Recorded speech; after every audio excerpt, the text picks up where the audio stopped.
setempat. Kita juga mendapatkan informasi bahwa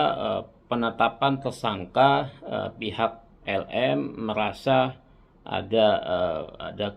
tidak terima atau ada kejanggalan yang menurut mereka belum dipanggil atau belum dimintai klarifikasi terkait dengan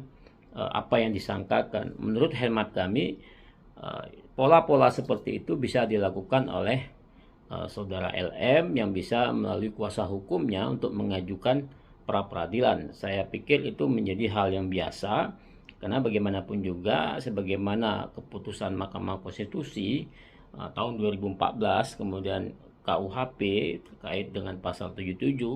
bahwa seseorang ditetapkan tersangka bisa untuk menyampaikan keberatan terkait dengan penetapan dia sebagai status tersangka di pengadilan pra peradilan. Maka upaya itu terbuka, maka kita harap itu akan diuji sejauh mana penetapan tersangka itu apakah sesuai dengan on the track, apakah sesuai dengan peraturan perundang-undangan. Jadi meskipun ini menjadi persoalan peristiwa hukum, namun harus diuji juga jikalau para yang ditetapkan tersangka dalam hal ini LM tidak terima. Namun kita meyakini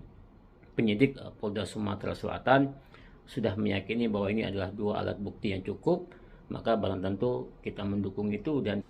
ya, kita telah menyampaikan surat pertanggal 27 Maret 2023 ke Bareskrim Mabes Polri terkait dengan dugaan peristiwa pidana ini yang dilakukan oleh inisial LM ini, yang mana sebagai atensi dari Mabes Polri agar Polda Sumatera Selatan dapat memberikan kepastian hukum terkait dengan laporan polisi dari teman-teman yang ada di Polda yang ada di Sumatera Selatan. Barang tentu ini merupakan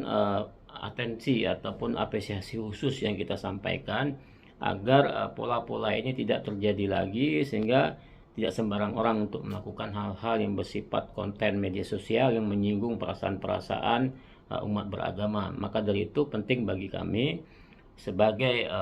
masyarakat harus berpartisipasi untuk memberi perlindungan ataupun memberi upaya-upaya hukum agar masyarakat Indonesia, agar masyarakat menjadi tertib hukum sehingga perbuatan-perbuatan seperti ini tidak terulang lagi. Maka dari itu kita barang tentu terus berkoordinasi dengan penyidik Bareskrim Mabes Polri terkait dengan seperti apa perkembangan hukumnya. Dan tentu karena ini sudah ada di Polda Sumatera Selatan, maka kita akan melakukan pengawalan terus hingga proses ini naik ke persidangan. Ya, kita mendapat informasi bahwa seorang penggiat sosial inisial LM yang saat ini statusnya ditingkatkan oleh penyidik Polda Sumatera Selatan sebagai tersangka sebagaimana atas perbuatannya melakukan dugaan tindak pidana penistaan terhadap agama sebagaimana disangkakan dalam hal ini pasal 28 ayat 2 Undang-Undang ITE junto pasal 156 huruf A Kitab Undang-Undang Hukum Pidana, yang mana penetapan status tersangka ini merupakan sebuah kepastian hukum dari proses penyelidikan menjadi proses penyidikan yang dilakukan oleh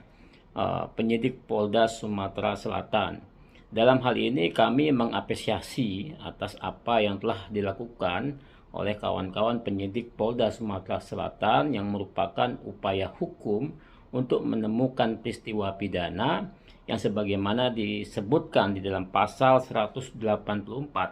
Kitab Undang-Undang Hukum Acara Pidana, yang disebutkan minimal menetapkan seseorang sebagai tersangka minimal 2 alat bukti, yang menurut hemat kami apa yang telah dilakukan oleh penyidik barang tentu berdasarkan gelar perkara sudah merupakan 2 alat bukti cukup untuk menentukan status seseorang ditingkatkan menjadi status sebagai tersangka, yang merupakan supaya proses hukum ini menjadi kepastian hukum. Barang tentu penetapan status tersangka ini 2 alat bukti yang kita dapat informasi adalah berdasarkan keterangan para saksi dan juga berdasarkan keterangan ahli, yang mana dalam hal ini Majelis Ulama Indonesia setempat. Kita juga mendapatkan informasi bahwa penetapan tersangka pihak LM merasa tidak terima atau ada kejanggalan yang menurut mereka belum dipanggil atau belum dimintai klarifikasi terkait dengan apa yang disangkakan. Menurut hemat kami, pola-pola seperti itu bisa dilakukan oleh saudara LM yang bisa melalui kuasa hukumnya untuk mengajukan pra peradilan. Saya pikir itu menjadi hal yang biasa, karena bagaimanapun juga sebagaimana keputusan Mahkamah Konstitusi tahun 2014, kemudian KUHP terkait dengan pasal 77,